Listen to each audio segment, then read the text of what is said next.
I don't know if we're back on live. My Wi-Fi just cut out. Here you go, Big Sur. Big Sur, right off the bat. And it just went out as soon as I went live. What do you know?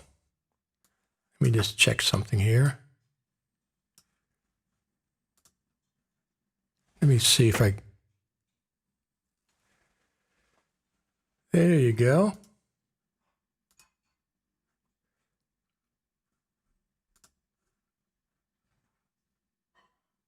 Let me see if it's on here. There you go. There, it's back on. It's really weird. It just went out as we went live. And then it reconnected. Who in the heck knows? But it's on Big Sur, so we'll have to deal with any quirks. This is why I'm testing Big Sur out. It's so far, the stability factor has not been... It's been interesting, that's for sure.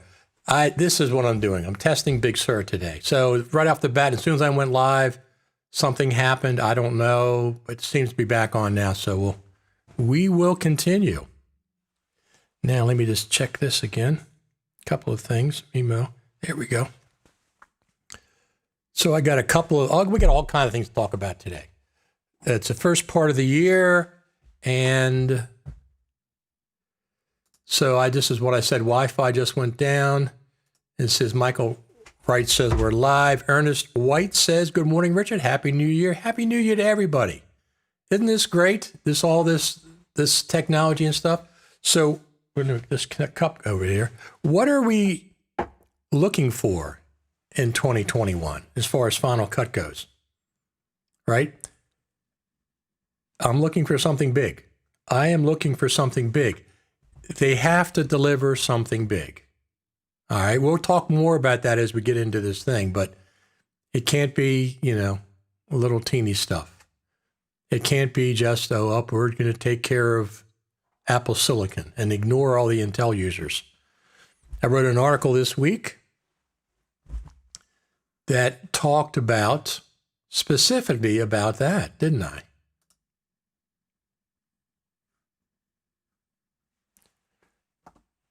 So, am I on still? Yeah, everything's good.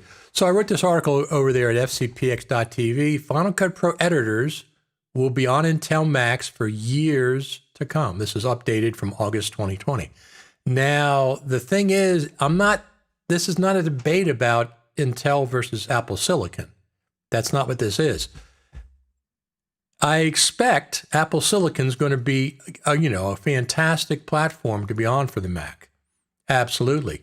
But most people are not going to be on it. Most Apple Final Cut Pro editors are not going to be on the M1s or the M2s or whatever they're called for years. Most people are going to be on Intel, right? I mean, Tim Cook already said he's going to be supporting, or Apple is going to be supporting Intel's on the Mac OS for years to come, years plural.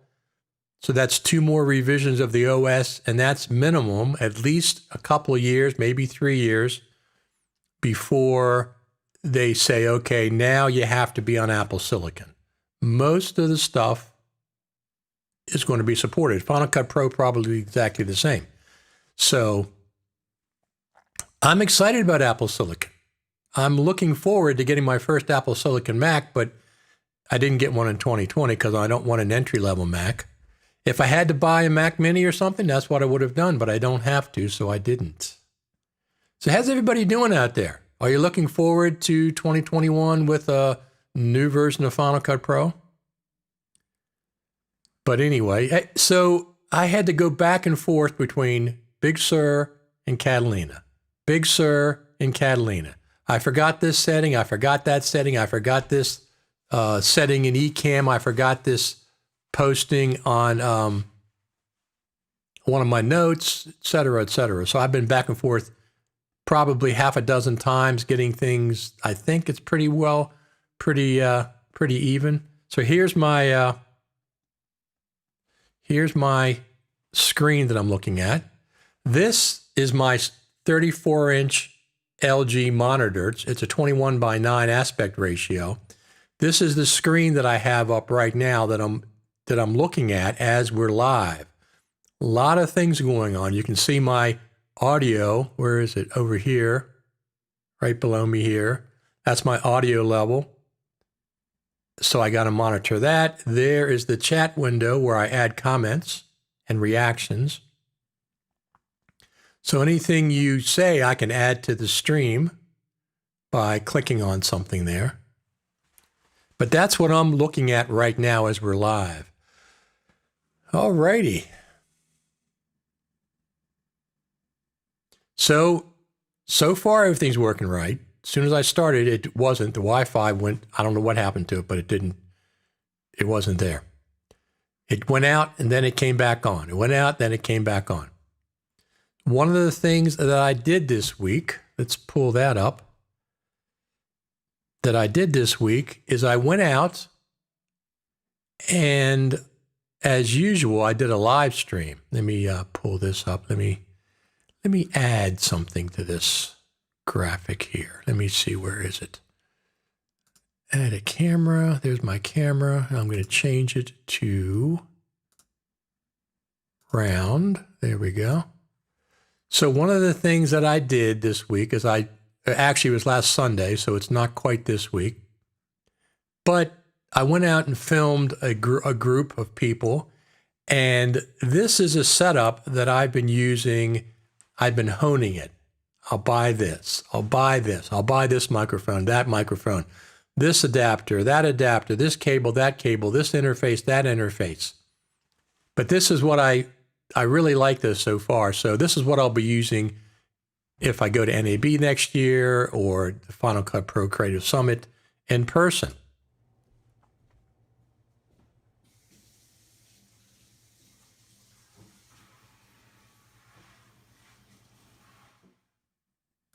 So if you notice a couple of things there, number one, I have a long white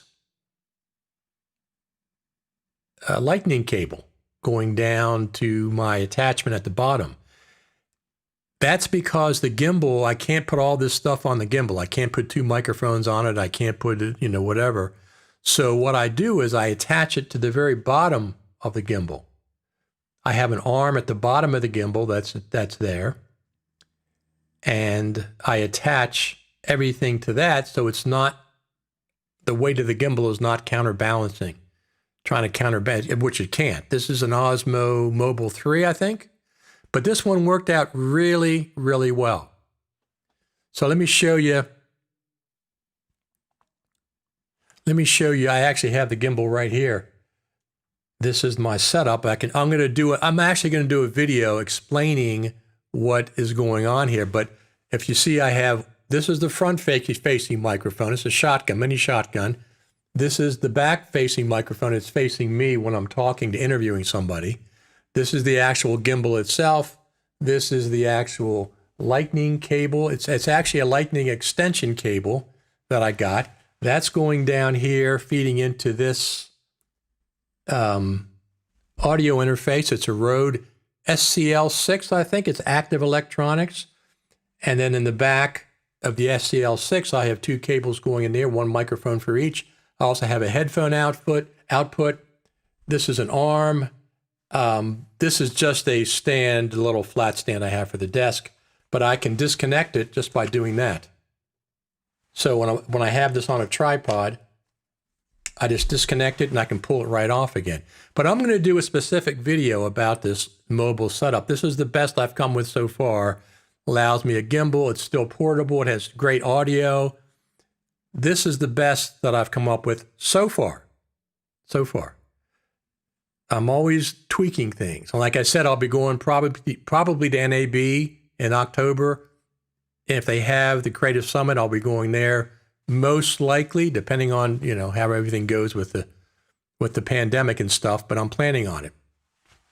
This is my favorite microphone for the iPhone. They don't make these anymore. Once again, I'm going to go into an exact demo of this whole setup at some point, and I'll go into all the details. I'm not going to do that today. I just wanted to show you the actual the actual setup that I use. So I filmed a group of people. I've done another film. They're volunteers, and they go out and they clean up trash on the highways and the local mall. People throw stuff. They found tires, all kind of stuff. So I went around and interviewed them. I think they had the Girl Scouts out there last week. And that's what I used. I walked a couple miles with it. It's very easy. I also have this fantastic, fantastic new monopod that I really, really like. Let me see. Let me just check something here.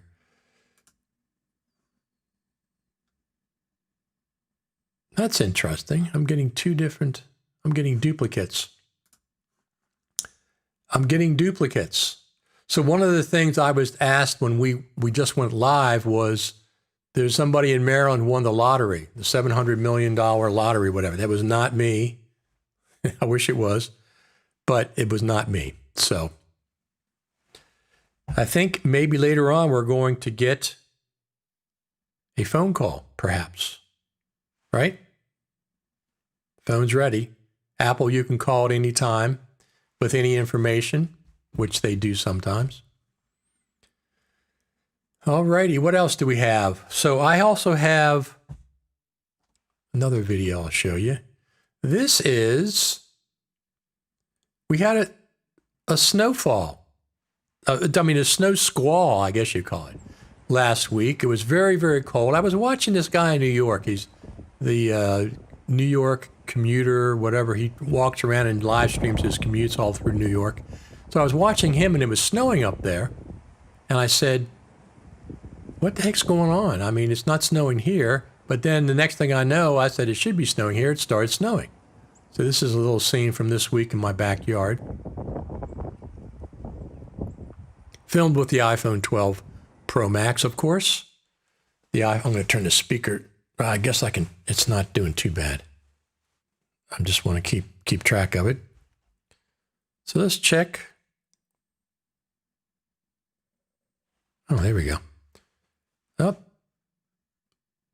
that's not on anymore? What's going on here? Huh. Well, that's interesting.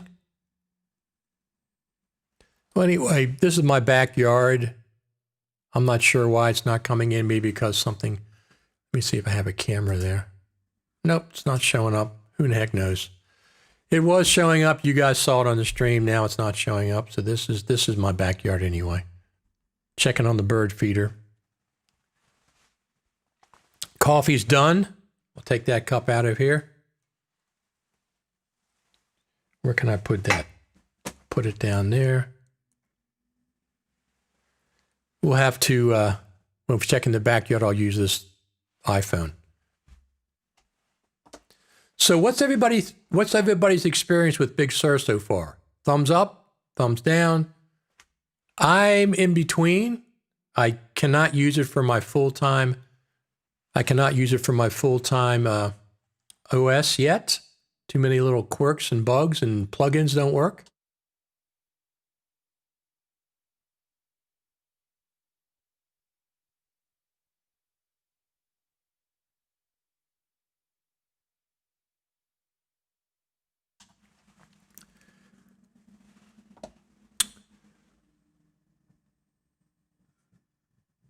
Rob Fisher says, how you doing? Thank you, Rob. I'm doing fine. How are you doing? It's first of the year. Everything's, see if we can get this pandemic under control. That would be fantastic. I'm looking forward to going to NAB. We skipped last year. We had the virtual Creative Summit this year. I'm looking forward to NAB, which is October, I think the first week of October, something like that. So I will be definitely interested in that. However, I will not. Well, I will be going. I'm planning on going. Eric says works fine for him. Are you full-time on it, Eric? Or everything you do is on Big Sur? I had to wait for my audio interface drivers to get updated. I think they're in beta. Let me show you. Let me show you what I'm running over there. Quantum zoom.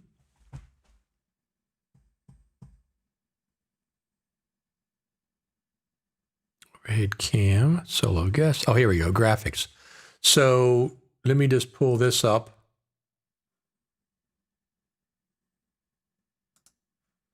Let me just pull this up. Secondary display. That's not working. That's interesting. Oh, I see. Oh, I know why. Secondary display. Show secondary display. Well, that's because I've got this. Here we go. So this is my audio interface software, United Audio. I have compressors and noise gates. They're software, but they're running in hardware with this interface. This interface has its own, has two chips. It's called the Apollo Twin, so it has two chips. And this interface runs those plugins in real time so I can use them for the stream. Very, very, very cool. I really like it. They have a lot of analog plugins. They got some big announcement coming at the end of this month. UA Audio does, or U Audio, I guess it is. So Ernest White says, I have it on my MacBook and no problem so far. Fantastic. Eric Emmerich says he runs Big Sur full time. Well, figure this. So Big Sur came out in September, October. I don't remember when it came out. Maybe not September, maybe October, November. So it's only been a few months, and I want to test it as I go. I'm not going to just switch over. So what I have is I have a dual boot system. I have Catalina on my main Mac Pro SSD, and then I have a second SSD inside the Mac Pro on a PCIe card. It's very, very fast. And I have Big Sur on that, so I can dual boot back and forth, and they're both running, you know, full speed. It's not like it's an external drive. Rob Fisher says, doing fine, but also wait before I update my iMac to Big Sur. Smart move. Let me see if I can turn this down a little bit. There we go. This is weird. It's jumping around. See, this is one of the things. Well, Ecamm also, let me see what this says. Ecamm, doing fine, but also wait before I update my iMac to Big Sur that I use for video editing. But I am honest, I don't know what a good point is. Update productive systems. Absolutely. Manish says, hello, Richard. Hello. I always update my 16-inch MacBook Pro before updating the iMac Pro. It's exactly what I normally do. Before I go full time, that's exactly what I do. But once again, with the Mac Pro, I have a dual boot system. So I have two SSDs that are on the PCIe bus. They're very fast. Just switching from Mojave to Catalina, still some things not running. So you're a couple years behind then. I've been off Mojave for a while, but it took a while. I didn't update to Catalina, I think, until last May. I think that's when I updated full time. The dual boot system works very well. Number one is always back up your main OS before you wipe it and install something like Big Sur. So I don't know. It seems like Final Cut Pro runs pretty well with Big Sur. I know a lot of people are saying it does, but I have some plugins that are still a little bit funky, so I won't be switching all those over. That's for sure. So, Final Cut Pro in 2021. What do y'all think? I'm still saying that it's going to be 10.6. That's what I'm saying.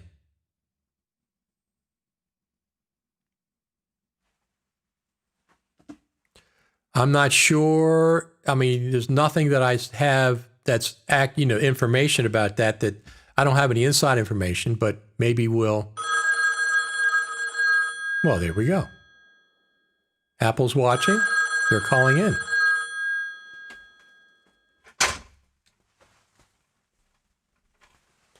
Hello. Yes, this is Richard. We're live on the... okay, I won't say who this is. That's fine. So we do have an update to Final Cut Pro coming in 2021. Fantastic. That's good to know. It has good features, some new features coming. Now the question is it going to be called 10.5.2, 10.5.5, Final Cut Pro 11, 10.6? Really? Okay. So you just told me what it's going to be called, but I can't say it publicly yet. Everybody has to wait for a surprise. But it is a big update, feature update, not like 10.5 you guys snuck in there. You had like this many updates in it, mostly for Apple Silicon. So the rest of us that are on Intel, we didn't get much, but that's okay. That's all right. Excuse me. I coughed into the phone. I didn't have a mask on. But you'll be fine. You get that Apple inoculation, the special sauce ones. So we do have an update coming in 2021, a big one. And it's going to... Really? That's interesting. And I can't say what that is. Okay. Then as we get closer, check back in one of these live streams and will give us little hints of information perhaps that I can share with people. That would be cool. Okay. As usual, thanks for calling in, and please feel free to comment, call in at any time. We appreciate it, all the people who like Final Cut Pro. Thank you.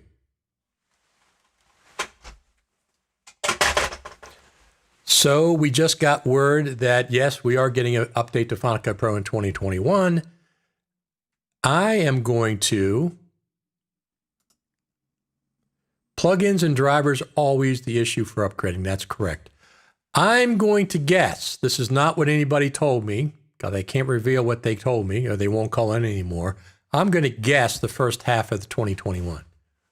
We're going to see it. I got to turn that down. I got to decline that, whoever that was. I don't know. Somebody's calling me from area code 313, something like that. Actually, yeah. I don't know who that is. We do have one of our cats at the vet, so I might get another call. Had to take her in last night. She had a little eye problem. She's our little Miss Amanda Jones, if you're familiar with the Rolling Stones song. Could any update be big without addressing audio? Just a question. Absolutely not. I agree with you. So one of the reworkings, once again, this is my guess. I don't reveal anything anybody tells me behind the scenes. My guess is they've reworked the entire audio structure in Final Cut Pro, and we're finally going to see some kind of a roles-based mixer. This is one of the reasons that it's taking so long. Now, remember, I said this before, we've had 3 updates and 4 updates in 3 months, or 3 updates in 3 months, whatever, last fall. So they are working, and yes, 10.5 was negligible. Yes, it took a lot of work to get to Universal 2. Everybody, listen, people who say something like that, everybody knows that. That's not what we're talking about. We're talking about a normal full-point update. That's why it was disappointing. Of course, it takes a lot of work to get a Universal 2 app. Everybody knows that. Every app manufacturer has to do that. That's nothing specific to Final Cut Pro. Everybody has to do that. Okay? So don't use that as, oh, it's the biggest update ever. No, it wasn't. It was a tiny, tiny little update. So yes, audio. What else are you looking for? And I'm going to call it 10.6. And here's the reason behind that. Logic went from, first off, Logic updated to 10.5 in the middle of May last year, right when the pandemic started. Okay? Right when the pandemic started, it updated to 10.5. Right? Yes, it did. So 6 months later, they updated to 10.6. They had one bug fix, 10.5.1. 6 months later, 5 months after 10.5.1, they updated right to 10.6. At the same time, Final Cut updated to 10.5. So there's a precedent that they can go from 10.5 to 10.6 in 6 months. I think Final Cut is going to do the same thing. I think 10.6 is going to be the feature update we were expecting with 10.5, but didn't get with 10.5. What are you expecting besides audio? I mean, audio is the biggest thing, of course. I don't know what else is going to be there. I have a feeling they're going to be doing something big. If they don't do something big, we'll discuss that at that point. So this is one of the things that were interesting to me. It came up this week. And I was pleasantly surprised. Let me turn this stuff off. No thanks. Pleasantly surprised. Next gen HAMR platters promise 80 terabyte hard drives. 80 terabyte hard drives. I don't know how much they're going to cost, and I don't know when they're coming out, but that's what they're saying. It says we're about to get 20 terabyte hard drives, but the path looks clear to scale up to 80 terabytes. Well, 20 terabyte hard drives would be fantastic as well. So that's going to be interesting. I would probably get 80 terabyte. The thing about 80 terabyte hard drives is that's a lot of data to lose if something goes wrong with the hard drive. So I would never get one. I have to get two, at least do a RAID 1 to back it up. At least do a RAID 1 to back it up. So let's go. Eric says he'd like to do more with the timeline index, not just see what's there, but be able to affect the clips from there. I think you can select the clips in the timeline index, and I think they get selected, right? In the timeline itself? I think that's the case. I haven't used it for a while, so I don't remember specifically. But that certainly could be one of the features. So let's do graphics web page. Where is my videos? Here we go. So let's see what other videos we have there. Oh, this is so Final Cut Pro Radio started. Final Cut Pro Radio started January, our 6th year. Year 6, no breaks, never took a break off. Month after month, we put Final Cut Pro Radio out, interviewing people, and we're up to 1.2 million podcast downloads. Not bad. Not bad. Everybody, when people ask me about Final Cut Pro Radio and podcasting, I always tell them it's easy to start a podcast. What's hard is to keep it going.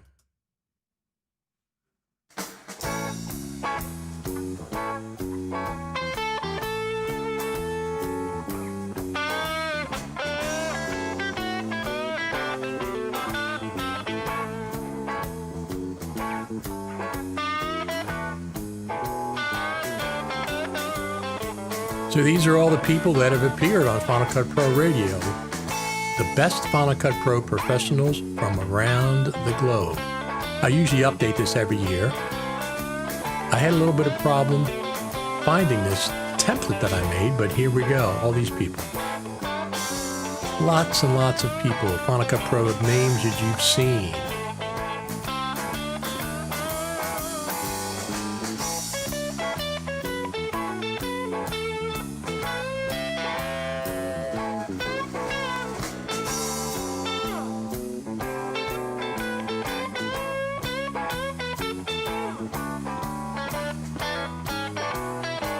And we got more people coming up. This isn't all of them. This is just the ones that are recent. Not the ones that are recent. This is the ones of the last few years.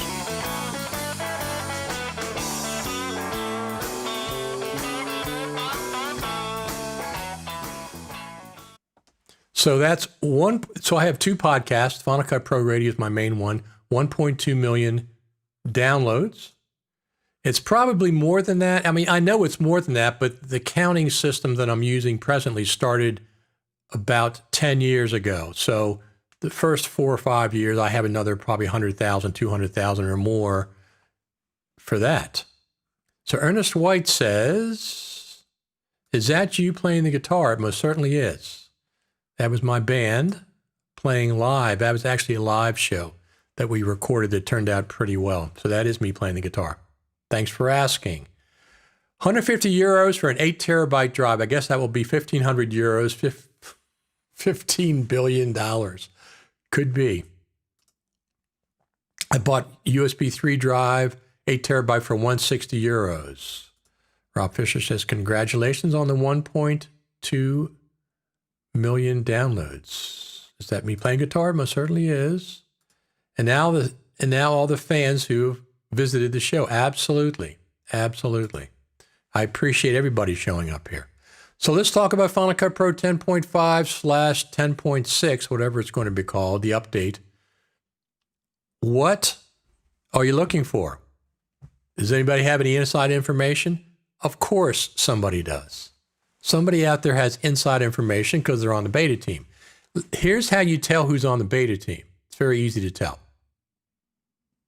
They have videos out the same day that Final Cut Pro update comes out. There's 4 or 5 people I can think of right off the bat who put out videos at the exact same moment that the update is out. Well, we know Ripple Training. They've been doing that for years. But Ripple Training usually updates their, Final Cut Pro tutorials. They didn't do it for 10.5 because there's nothing there. There's nothing to update. So let's wait for 10.6, and we'll have this conversation at that point. Now, whenever an update comes out, I am going to be on the air within an hour or so everybody can come in and talk about it. And matter of fact, when the big update comes out, we'll be on the air a couple of times. First, as soon as it comes out, we'll be back on the air reporting live like we always do. And then after that, we will be talking about it the subsequent days. I'll bring some guests on and stuff. So one of the things that I've done over the holidays is I went out and bought Resolve Studio license with the speed editor thing. And I've started using it, and I like it. That's, I'll be editing some videos on it. I'll make myself edit videos on it. I'm not switching from Final Cut, but I am going to learn Resolve Studio. And Resolve they put out 7 betas since version 17, is it? I think it's 17. And so Resolve Studio 17, I haven't even got it yet. I ordered it from B&H. It's not here yet. It's a licensed whatever. And I started using it. I started using the beta. It's pretty cool. It has a lot of neat features that Final Cut doesn't have, as well as it doesn't have features that Final Cut has. You can go back and forth one way or the other.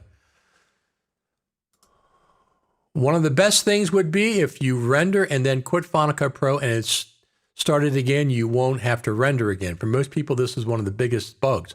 So I don't render. I don't render in Final Cut. I don't render until I export, so that's not an issue for me. The only thing I might render is if I have a little section that's maybe special color graded, or if I did something heavy duty that it won't play back smoothly. I never render. I've turned that rendering off in the preferences, one of the first things I do. So that's not an issue, but I understand if you render all the time, that's a problem. Regarding Final Cut Pro, number 1, it would be nice to be able to decide what I can put on a second monitor, and 2, I could use a TV connected via HDMI as an AV output. I didn't know you couldn't select what's on. I thought there was some ability to choose. Isn't there something where you can choose, put something on the second monitor? You mean more so. You mean more customization for the second monitor. I understand that. So I have 2 monitors. I showed you earlier This is my main monitor, my LG monitor.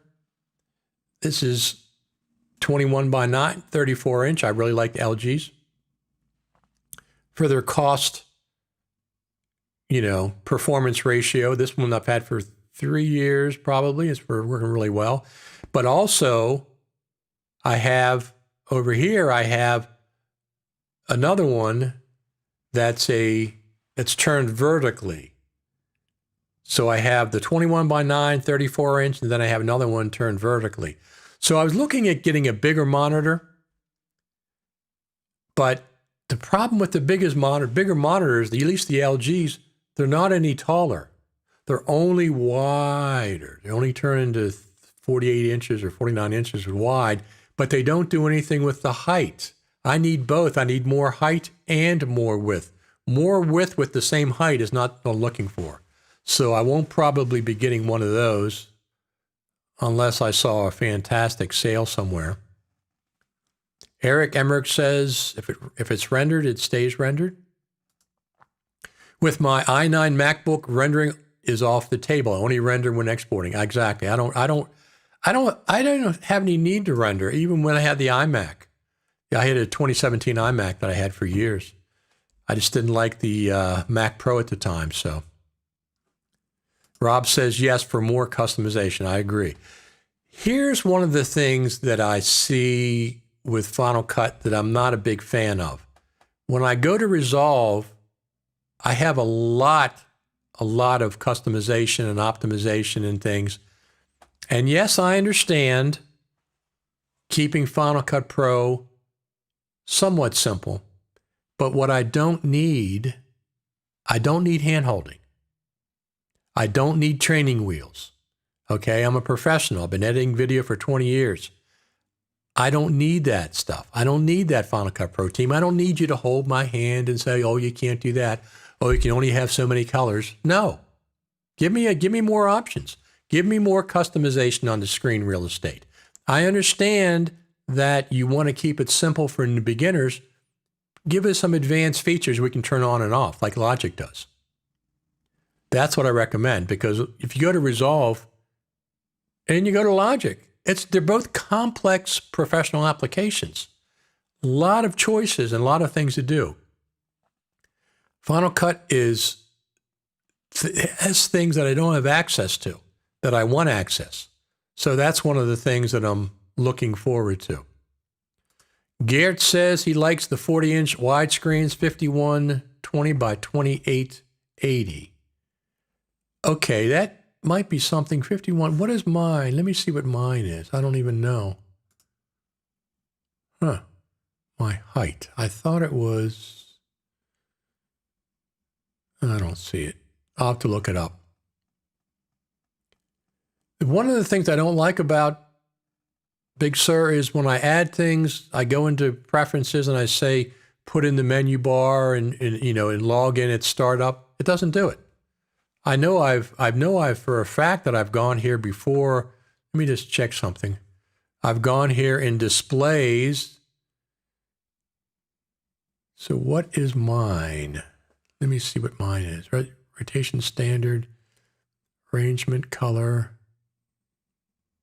I know I've gone into displays, and several times I've checked in the ability to see my displays in my menu bar, but I just went to look and it's not there. Let me just pull this up. Okay, here we go. So these two I pulled up. Let me see what my display is. Let me see what it is.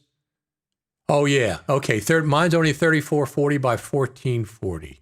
So yes, that's Gert. That's a great information. 5120 by 2880. That's what I'm going to get. That would be an upgrade width-wise, but also height-wise. That's what I'm going to get. Thanks for that information. I'll be looking for those now. Then you don't use heavy plugins. That's correct. I mean, that's if you're using Big Sur, you don't have heavy plugins because a lot of the plugins don't work yet, or at least to see there's a dual thing happening here. Both the plugins not working on Big Sur, and then if you're on Apple Silicon, that's another layer that you have to get through. Some plugins work on Big Sur on Intel, but they don't work on Big Sur with the M1s. Does anyone know if there's a workaround to use a 2017 iMac with target mode as external display for M1 MacBooks, for example? I don't think so. Macs used to do that. You could use iMacs in target disk mode, but they don't anymore. So,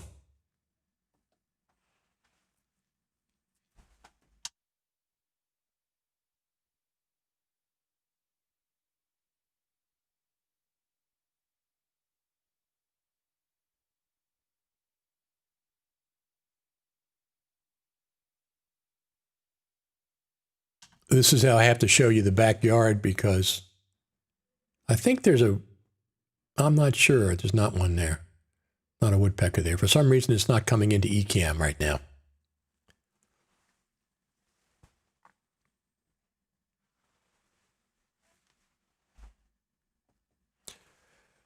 All right, everyone. So what else do you want to see in 10.5? Do you think it's going to be called 10.5.2? Do you think it's going to be called 10.6? Do you think it's going to be called Final Cut Pro 11? They've already dropped the X. Funny that they said X or 10 or whatever you call it. They said that recently. So one charming quark says, I think 5K iMacs use 2 display controllers. They cannot be used as monitors. There you go. I never figured out a way with my 2017. I did not figure out a way to do that. So everybody is waiting on the update to Final Cut Pro. It's coming. Absolutely coming. Eric says 10.6 is my guess. That's my guess too. If they jump straight to 11, that would be fine, but that would be a bigger rewrite than I thought that they were doing. Right? If they go to 11, they certainly could, but that would be a little bigger than I thought. Rob says, do you have something that raises your display, or is it standing directly on your interface? Nope. So here you can't quite see it. This is the base of my display. It's sitting on top of a Scarlett 2i4, and under that Scarlett 2i4 is, this is a hard drive, a trayless hard drive. I can stick a hard drive in there, and I think this is, I'm not sure if it's connected via USB 3 or if it's connected via, let me see, USB 3 or FireWire 800. I'm not sure which. This is a crew data. So I can stick a hard drive in here without any tray. This is trayless. It'll actually slip in there. And I've used that for years. I haven't used it much now. Right now, it's just to add height to my display. So I would say it's probably 2 rack spaces high, and that keeps me at eye level. That keeps me at eye level with my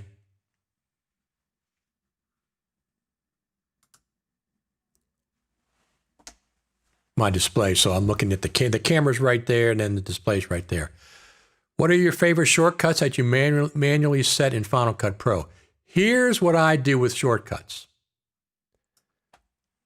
The more I use a shortcut, okay, the more it's going to be a single key shortcut. So for example, JK&L, of course, JK&L for, playing back, stopping, and whatever. Right here, I have zoom out, and right here, I have zoom in. So I don't even have to look at the keyboard. I can just go zoom in, and I can go zoom out, just like that. I changed these from single keyboard commands because I use zoom in and zoom out all the time. Okay. Another one I have is I have deselect H right here because I use that all the time. So deselect is H, zoom in, zoom out, zoom in right here. And then I have some other ones that I use. If I use a keyboard shortcut, the more I use it, the more I'm going to put it as a single key. So I don't have to look at the keyboard and go, don't look at the keyboard and go Command plus and Command minus, because I can't do that from muscle memory.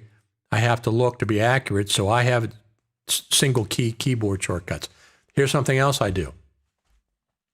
I try to keep the same set of shortcuts across Final Cut and Logic, and now across to Resolve, the same thing.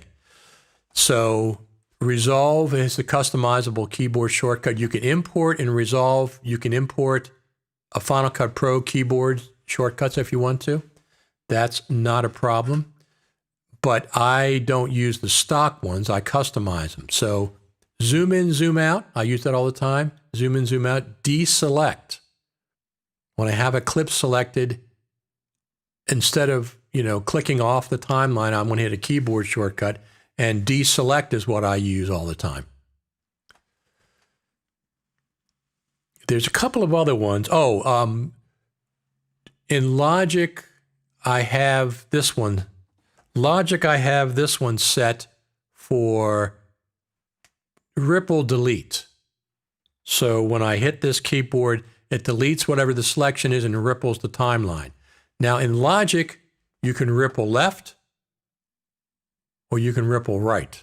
This is my right and my left. I don't know what it is on you guys. So you can do ripple right or ripple left, or you do just leaves a gap, whatever. So that's what I set that keyboard for. There's a couple of other ones that I set up as single key. So the more I use something, the more I'm going to set a single key keyboard shortcut. Yes, people say, I don't want to change from the default, because if I ever got to teach something, then I'm confused. Just load the default one. You can't delete the default one.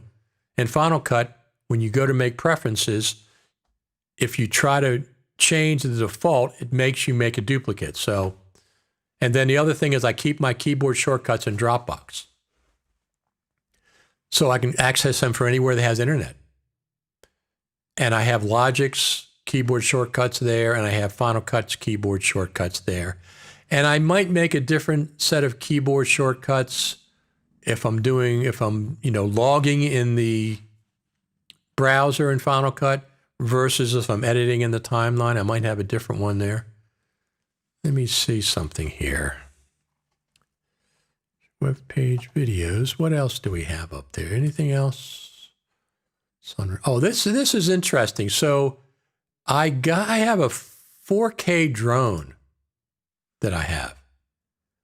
And I have a stationary bike that I use, and I was riding it the other day, watching the sun come up, and I said, man, look at the colors in the sky. So I got the drone. It's a Typhoon H. It's a hexacopter. It's got 6 blades. And I went out there and went up maybe 100 feet, 200 feet. I'm not sure how much. Look at this fantastic, fantastic sunrise.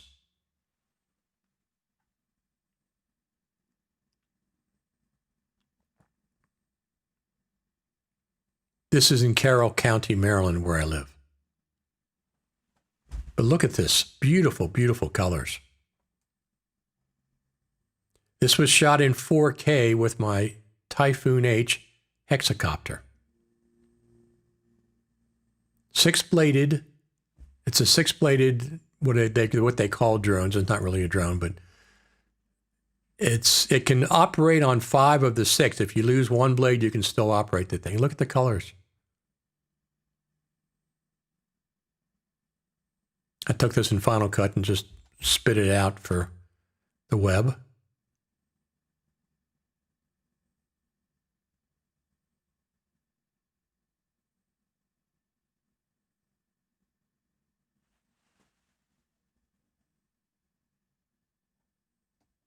So that's my drone. So Garrett says, do you have a license for your drone? I am fully licensed. Whatever they change and the FAA requires. What I don't do is I don't do anything commercial. I'm not using it commercially. I don't fly over people. And most of my drone is just right above my property.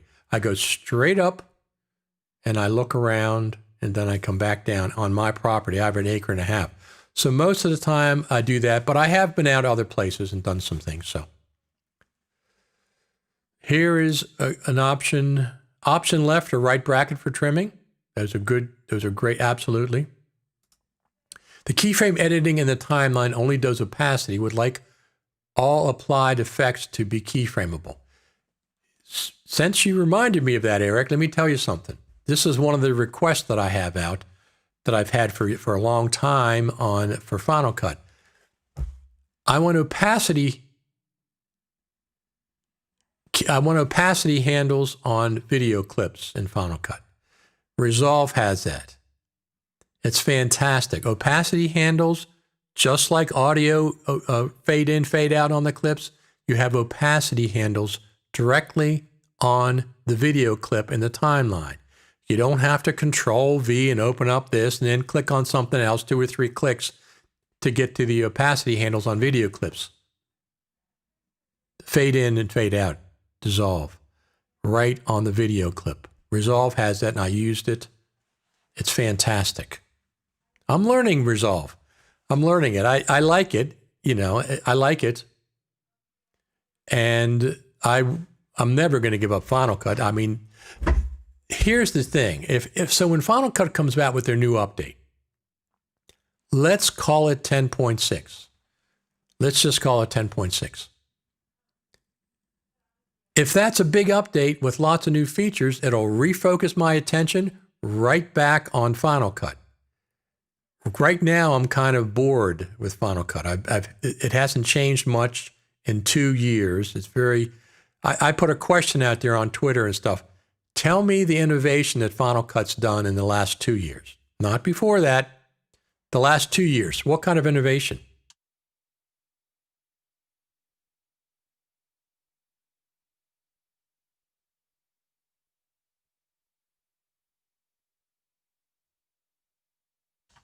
What kind of innovation has Final Cut done in the last 2 years? Before the last 2 years, you had all kinds of innovation with it. And when I say innovation, I mean something unique, not something that should have been there from the beginning. Something unique. Okay, the magnetic timeline is unique. The live skimmer was unique. Now other ones have copied it somewhat. Resolve has something like that. And so the live skimmer, the magnetic timeline, the trackless interface of Final Cut, those are all very innovative features. What has Final Cut done unique, not something that somebody else has, in the last 2 years? I really can't think of anything. I really can't think of anything that's innovative. Yeah, Ernest White says the same thing. None. So they've been doing things. Yes, they got Metal 2, but everybody has to do that. That's not unique to Final Cut. Yes, they got Universal 2. A lot of work. Understand it. Every app manufacturer that wants to remain on the Mac platform has to do that. That's not unique to Final Cut. They're not the only ones that are doing that. So, great ask. Garrett says this passed 2 exams for flying in the EU, A1, A3, and A2. Okay, I'm not sure what the difference is. It's a little different. They've changed rules in the United States. So Garrett says, does the Resolve 7T key work with version 16? I don't think so. When I bought it from B&H, it specifically said Resolve 17 Studio. So I presume that's what they're going to ship it with. Once it gets out of beta, I presume it's going to ship it with, they'll ship it at that point. And as far as that speed editor, we'll see. We'll see how that works. I'm not sure. I'm not sure if I'm going to be using that or not. But I figured while they offer both of them, they're both $395. While they offer them together, why not? So look, we're on. We'll see how that works. I'm not sure. We're on Final Cut Pro Radio right now. I'm not sure. Turn that volume down. Here we go on Final Cut Pro Radio. I put the video on there, and I also have it on. Oh, here we go. I have a new domain, fcptv.live, Final Cut Pro TV.live, and we're also on there. So look, can turn the volume down. So you can go to either one of those places if you forget about YouTube or whatever.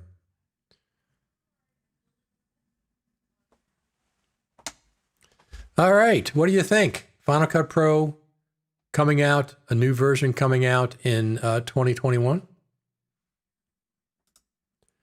So Garrett says all drones 250 grams and below only need owner registration. Everything above that weight needs 2 exams. So Garrett, do you run the drone professionally? Do you film as a professional? Because I don't do that. I don't trust drones. I've had experiences where drones take off by themselves, get stuck in trees, come down by themselves and stuff, and I don't trust them.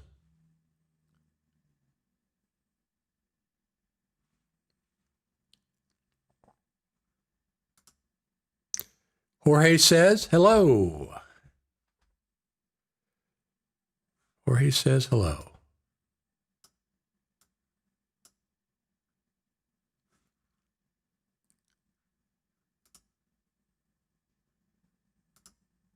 Yes, I think so. What do you think so? I'm not sure what you're talking. So the drones in the United States, the licensing has changed over the last couple of years. I'm not sure what the latest is, but you're supposed to register your drones. So if there's ever any issues, they can trace it back to you. But that's not I don't think that's a problem. They may surprise us with something we would all not expect. I expect that. I always expect that.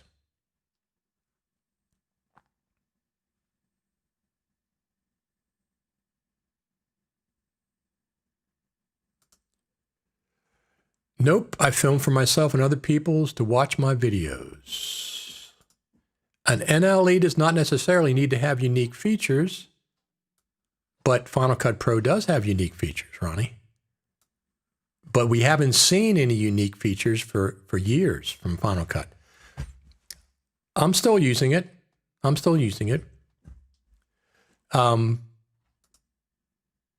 It has to offer an editing experience to the end user that sets it apart from the rest. Final Cut Pro still has the advantage. It doesn't have advantage everywhere. It has advantage some places, but I'm using Resolve and I like a lot of the features that Resolve has over what Final Cut Pro offers. Just like I said, clips in the timeline, opacity handles are right there. You can fade in and fade out a clip in the timeline. You don't have to Command V, open up another keyframe editor and then click on that. 2 or 3 clicks to do the fade. No, just want to grab a couple handles, fade in, fade out, left and right, just like the audio does. That's an advantage that Resolve has. That's not innovative. That's a lot of ones have that. So the issue with Final Cut, let's go back to this. Final Cut still has this advantage. It has advantage in some places, yes, but not everywhere. It's very fast for logging. Absolutely. You can go in there and scrub things, but there's a lot of things, nuts and bolts kind of things. So let's wait for this next update. I'm not going to be, I'm going to be using Final Cut Pro, of course. I've been using it for 20 years. So Garrett says, I would love a good mixer in Final Cut. I agree. Of course, Resolve has Fairlight, which is very sophisticated. It's like a DAW inside of it. But, Final Cut's different. I just don't like sometimes it's too simple, and I'd rather have the ability to dive in a little bit more.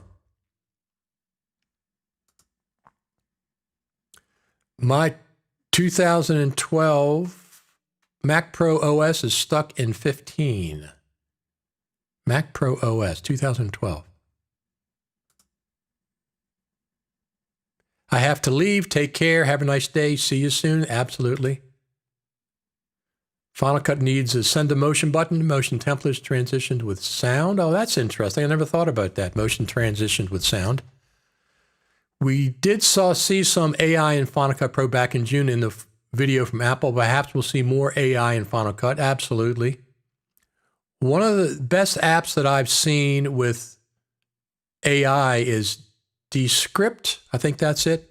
And I bought it for transcription. So you put your audio file in there, it'll go through and transcribe the entire audio file or video file. And it'll identify each individual speaker. AI is doing that. And it'll ask you who this speaker is, who this speaker is, who this speaker is, who this speaker is. It goes through Identifies all the different speakers. You have 3, 4, or 5. You tell them who the name is. Once you tell them the name of each clip that it brings up, it goes through the entire transcript, color codes each speaker differently, and identifies every segment of the transcript with whoever's speaking automatically after you identify the first 4. That is some very cool AI. Check that URL for a brilliant audio mixer concept in Final Cut Pro. If that's the one that's been around for years, I've seen that, and it is very cool. I mean, listen, the Final Cut Pro team is absolutely going to surprise us, okay? Absolutely going to surprise us. If they don't, they're going to have to. They got to have something coming out that's big, and it has to be innovative. If you don't think Final Cut, you think Final Cut's done being innovative? I don't think so. I don't think so at all. Of course, I think it always has to be innovative. They have to be on top of things. They're going to let everybody else go around, past them. Listen, none of the NLEs are the best, okay? Final Cut Pro is not the best one. Final Cut Pro, Resolve. If you use Premiere, I don't like Premiere, but if you use Premiere, that's fine. If you use Avid, they're all good NLEs. I'd give them all in the B range. None of the NLEs are an A.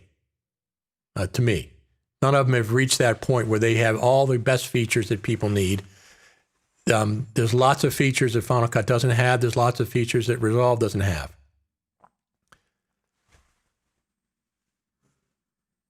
Ernest White says, Apple innovates and then others follow. Ernest, tell me what Final Cut Pro has innovated in the last 2 years. That's the question I have out there. Maybe there's something that I missed innovation-wise. Now, innovation-wise means unique. Means unique features. Everybody follows everybody. When Final Cut came out, it did not use the J, K, and L keys for transport. If I'm not mistaken, that came from Avid. So that means Final Cut copied that from Avid, right? Color wheels, they didn't have it for a long time. Final Cut had the color board. Some still like the color board. Other NLEs, especially Resolve, had color wheels. So Final Cut Pro copied the other NLEs and brought in color wheels. Now, I'm not talking about whether they're better or not. Of course, you can improve something that you get from another NLE. Of course. I wouldn't expect anybody to copy something and have it exactly the same. But copying a feature from an NLE or a DAW, in the case of Logic, and improving on it, okay? Improving on it. But I haven't seen any innovation at Apple in the last 2 years. They're doing something. I don't think they're just sitting there doing nothing. Logic 10.5, the other Pro app, came out in May.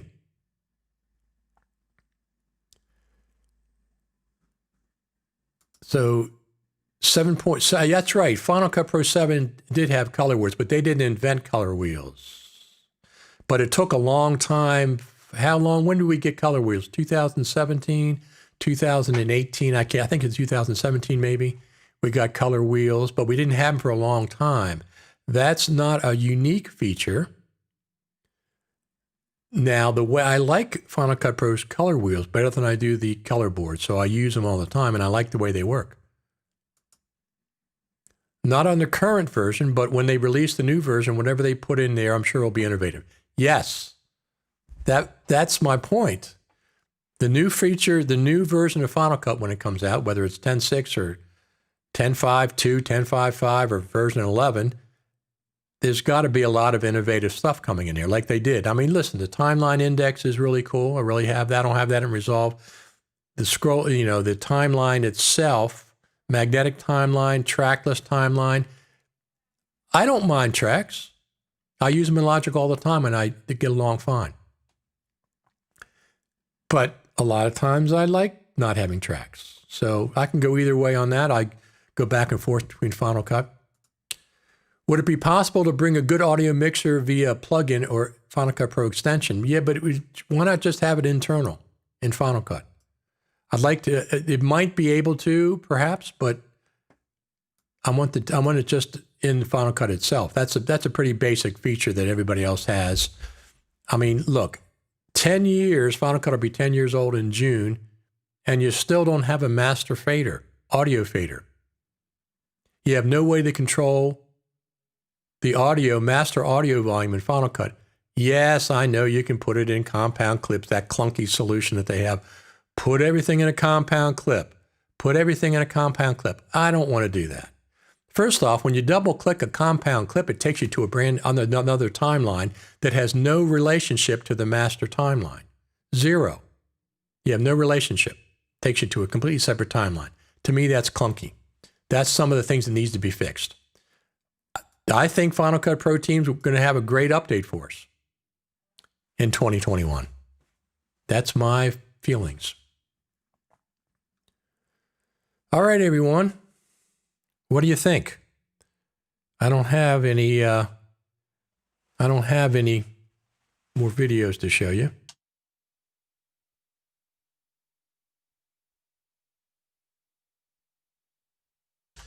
So one of the other things that I like about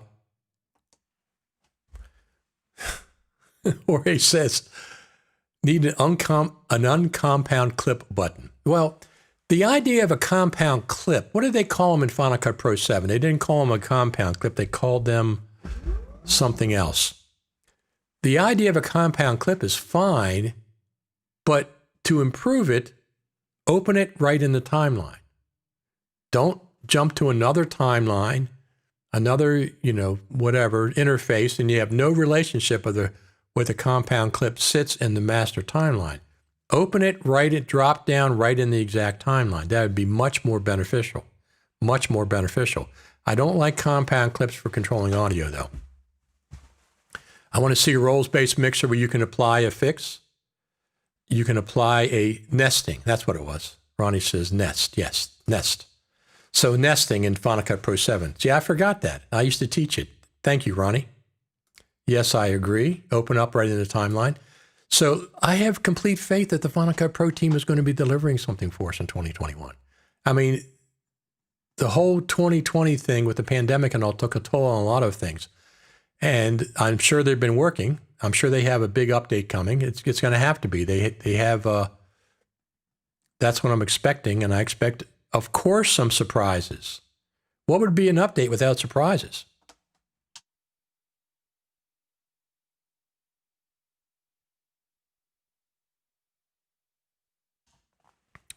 Of course it has surprises. Let me see if I have any. Do I have another one up there? No, nope, I don't have it there. But one of the other features that I really like in Resolve is Eric says, I do not have your faith, been waiting too long now. I understand the frustration level, but Eric, I think Final Cut's going to come up with a big update that's going to be fantastic. I do have faith in them. Why would I be doing Final Cut Pro TV Live or Final Cut Pro Radio if I thought they were done innovating? Okay, well, then here we go. But I don't think that. I think they're going to have a big update. Absolutely. One of the things that I like, this is on my list, master list of things for Final Cut Pro, dual timelines. Dual timelines. I love that in Resolve. I can copy something from one timeline to the next. I would really, really like to have dual timelines so I can have copy from one timeline to the next without going back and forth to the arrows. How many times have I used the arrows in Final Cut Pro and I don't know which way the arrow is? I have 2 or 3 things open and is it this arrow or it's that arrow? It's this arrow or that arrow? I don't know which way it is. Resolve has tabbed timelines. Every project had its own tab. Single click, single direct click to open up that timeline. Dual timelines. So these are the kind of nuts and bolts features I really like to see in Final Cut. They're going to do something. They've got to have something big coming. Like I said, they could be jumping right to 10.6. Resolve has dual timelines. I really, really like that. They have the dual timeline, and you know who else has dual timelines is Logic. You can open up a sequence above, And below, you can have an audio file editor. So whatever you're clicked on shows up gigantic in the bottom window for editing, but the main timeline above is you can zoom it in any level you want. You can zoom in and zoom out to the top level in Logic, but the bottom level is the audio file editor. It's really, really cool. Here's something else. This is another feature that I really like in Resolve. Shift-Z, right? Shift-Z fit to the window, fits your timeline to the window, right?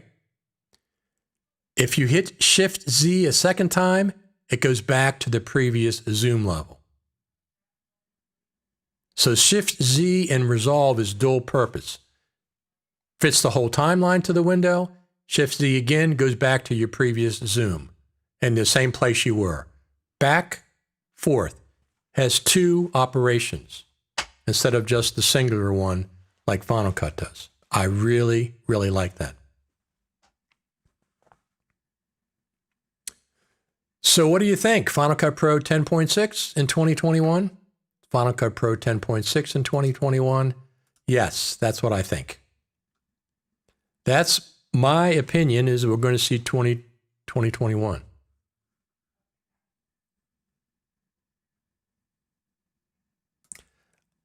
Resolve the bug where we make a second project and click on spacebar in movie files. Open the old project. Well, one of the things that I wish we'd have, speaking of that, I didn't know there was a bug there, Jorge. One of the things I'd like to see is the ability to scrub a project in the browser, because right now you can't. You can scrub compound clips, you can scrub multicam clips, and you can scrub individual clips, but you cannot scrub a project in the browser. Why? We used to have a project library at the bottom of the screen where you could do that, so you could preview by scrubbing back and forth. 10 years and we can't scrub a project in the browser anymore. So I'd like to see that as well. I'd like the ability to organize effects and transitions in the effects browser. Just drag and create a folder there, drag and drop, rename, so I can have a favorites folder, maybe a favorites 1 or favorites 2, and I can just drag and drop. The same way you can in the browser in Final Cut. You can go in the browser and make folders and organize things. I'd like to do it in the effects browser the same way. Yes, I know you can do it in the Finder. Once again, that's clunky. That's not what I'm talking about. I'm not interested in clunky solutions. I'm talking about elegant solutions. Go in the effects browser, transition browser, organize right there in the Final Cut Pro interface. I think they're going to see a lot of new features. I think transitions. I think that transcription is going to be even a bigger thing in Final Cut. Maybe, I don't know, take an audio file and it'll transcribe in Final Cut, go out to a server, come back natively. I understand there's plugins that can do that, but natively, that's what I'd like to see. And surprises. I have no doubt that Final Cut Pro team is working on some surprises for us. But in the meantime, I'm learning something new. I like to learn new things, so I'm learning Resolve. Resolve seems to be very, very cool. I mean, it has Fusion, which I'm not getting into right now, and it has even Fairlight. I'm not really getting into that. I use Logic mostly, but I will. But just for basic editing, it's pretty cool. Am I going to stay there? I don't think so.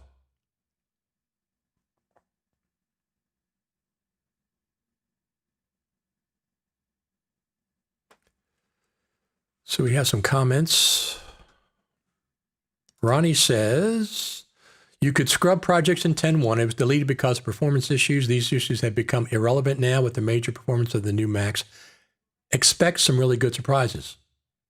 That's what I want to hear. That's exactly what I expect. So that, Ronnie, tell me this. So you're saying in performance scrubbing projects, why isn't there performance scrubbing a compound clip? Why isn't there performance scrubbing a multicam clip? That's interesting that there's a distinction between projects and compound clips, that there's performance issue. Drawing, Emil says, drawing of waveforms in the timeline. Waveforms are super useful. They absolutely are. Now it has to redraw all the time. This should be instant all the time. Here's the thing. I've heard about that as far as waveforms being drawn in the timeline, updating constantly. I'd like the ability to turn those waveforms off. If I don't need to redraw as I'm zooming in and zooming out, turn them off, or else just, if you zoom in and zoom out, only redraw once I'm done zooming or something. You don't need them all the time, but once again, as Ronnie said, Ronnie Corton said, you could scrub projects 10.1, delete it because of performance issues. Expect some really good surprises. I do expect some really good surprises. I absolutely expect some really good surprises. And speaking of that, so Intel versus the Apple Silicon. Everybody knows that the Apple Silicon Macs are going to be fantastic. Everyone knows that. But not, I mean, right now they're just entry level. You only have 2 Thunderbolt 2 ports. You can only get 16 gigabytes of memory RAM maximum. I want 4 Thunderbolt ports, 3 or 4, I don't care. And I want at least 32 gigabytes of RAM, if not more. That's what I want, and I'm expecting in 2021. 16-inch MacBook Pro, I'm in the market for one. I'm not going to buy an Intel. So I'll wait to see what the Apple Silicon happens. Merge Motion and Shake and put in Final Cut Pro. I don't think that's going to happen. I think Shake is gone. But Motion, perhaps. I mean, in Resolve, you all have bottom tabs. You can go to any one of those pages. You can go to Fusion. You can go to Color Correction. You can go to Fairlight, or you can go to 2 different versions of the timeline. So Resolve is a good finishing tool. Final Cut Pro is stronger, pure editor, in my opinion. In some aspects, yes, but not every aspect. I don't think any of the NLEs are perfect. I like Final Cut. It's my favorite one. That's why there's Final Cut Pro Radio. That's why I'm doing FCP TV Live. Somebody asked me when I announced that I think it was in December, whether I bought the Resolve license. Somebody said, are you going to do Resolve Radio? No. I got my hands full with Final Cut Pro Radio. Final Cut is where my passion lies. Okay? Final Cut Pro is where my passion lies. I don't see that changing. I expect a big update that's coming. I don't see that changing in the future. I think I'll stay with Final Cut as my main focus for doing podcasts and doing these live streams. But that doesn't stop me from using Resolve. I'm a little bit bored with Final Cut right now. I'm waiting for the next big update to refocus my attention on Final Cut. Right now, I'm using Resolve. I can use 2 NLEs. Not a problem. Not a problem whatsoever. So, all right. What do you think? I'm going to head out of here, see what my cat's doing. It's at the vet. See what it's doing. Went in for the vet yesterday. It had a little problem with, it's got something in its eye or something. I'm not sure. We take care of our animals around here. I do a lot of animal rescue work.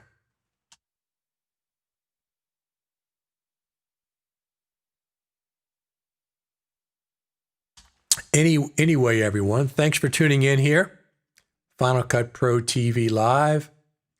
I will be back. If there's ever any update to Final Cut Pro, any breaking news, I'll be right back on here. Let me just see. I'm going to check Twitter. There we go. What's going on Twitter? So one of the things on Twitter, let me just pull this up. One of the things I saw on Twitter was the fact that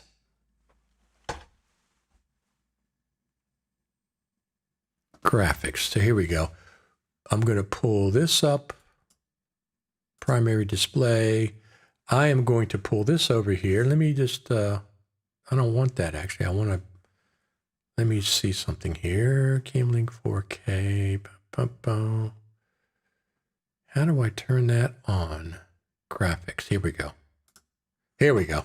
So one of the things I saw on Twitter is I was talking about M1 Max and the Apple Silicon, and this guy says, you're in luck. Apple is planning at least one more Intel update to the current Mac Pro.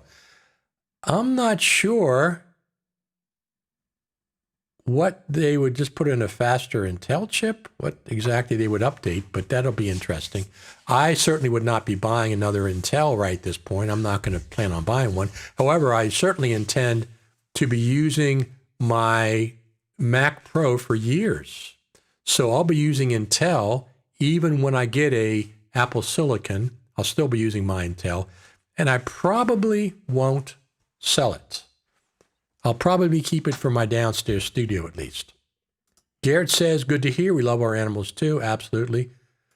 Fun with Bernie on Twitter does. I've seen some funny, if you don't know what that is, Fun with Bernie, you can put Bernie in any photograph, sitting in a chair, I think it is, or whatever. Very, very funny. I saw one with him. Where is that one that I saw? Is that, let me see if I can find that one. I did see one. Well, I can pull it up. So I worked at the National Archives. And the National Archives is a place in Washington, D.C. that has the founding documents of the country. Let me pull this up here. Founding documents of the country, of our country. And one of the things I ask this question all the time. What do you think is the most requested photograph that the National Archives gets? And you could say it's the Constitution, it's the Bill of Rights, it's the Declaration of Independence. Those are all very, very popular. But the number one picture that the archives gets requests for, let me turn this one off, we're done with that one, is, there it is. Let me get a better copy of that. Let me get a better copy. Is Elvis and Nixon. That's the number one picture we get most requests for, the National Archives. The Elvis, and of course, there's Bernie. Here's Bernie there. Somebody put Bernie in there with Elvis and Nixon. Number one request for the most popular photograph is Elvis and Nixon at the National Archives. You would think it would be something else, but it's not. So that's what the Bernie thing is. You can put Bernie in any photograph now, apparently.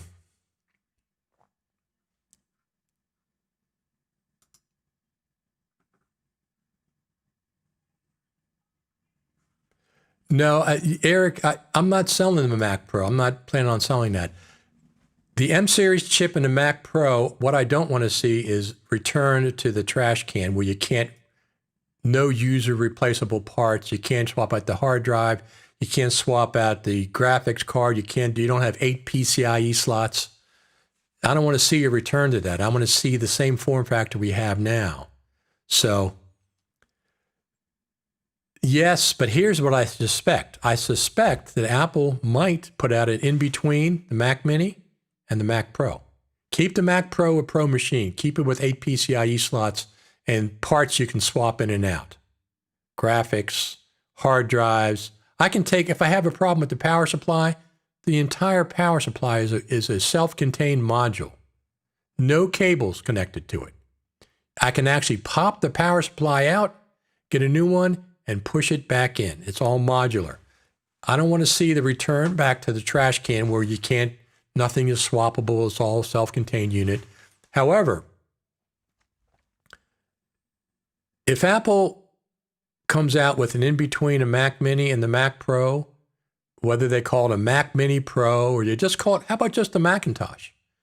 What happened to the Macintosh in the line of things? It disappeared. You don't have just a Macintosh anymore. Mac Mini, Mac Pro, iMac, MacBook Pro, no plain old Macintosh. So another desktop that was smaller than the current Mac Pro, it's a behemoth, and bigger than a current Mac Mini, in between with the Apple Silicon chips. Of course it's faster. It's not faster at everything. There's lots of things you can't do with the current version of the Apple Silicon. The Mac Pro example I bring up is 16 4.5K clips on a 16K timeline on the Mac Pro. Somebody did that. You're not going to do that on Apple Silicons. It ain't going to happen. So, but I'm looking forward to it. I'm excited to get an Apple Silicon MacBook Pro, or that's what I'm probably going to get, because when I go to the Final Cut Pro Creative Summit, or if I go to NAB next year, I take my MacBook with me so I can do website updates and I can do some things in streaming, for example. Yeah, I can stream on my phone, but I don't like doing that. I like taking that with me. In a hotel room, I can stream these live things, doing reportings and stuff at night when I'm there. So I'll get them. I'm looking forward to getting the 16-inch Apple Silicon Mac. All right, everyone. I think we've done enough today. You know, I really like YouTube for looking up legacy. I mean, I just found the Beatles clip, Paperback Writer. I don't think I ever saw that growing up. So I found that clip the other day. A lot of other things that are hard to find. Anything else you want to talk about before I get out of here? I'll always come back on. You can just follow me, of course, on Facebook, YouTube, Richard Taylor TV. Let me pull some of those up here.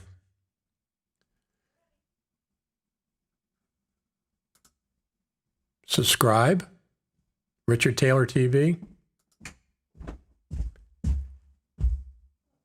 Subscribe over there, everywhere you go. I'm going to get out of here, everyone. Go see what's going on with my cat. And I will see you all on the next live stream. Thanks, everyone, for tuning in. My name is Richard Taylor. This has been Final Cut Pro TV Live. Thank you.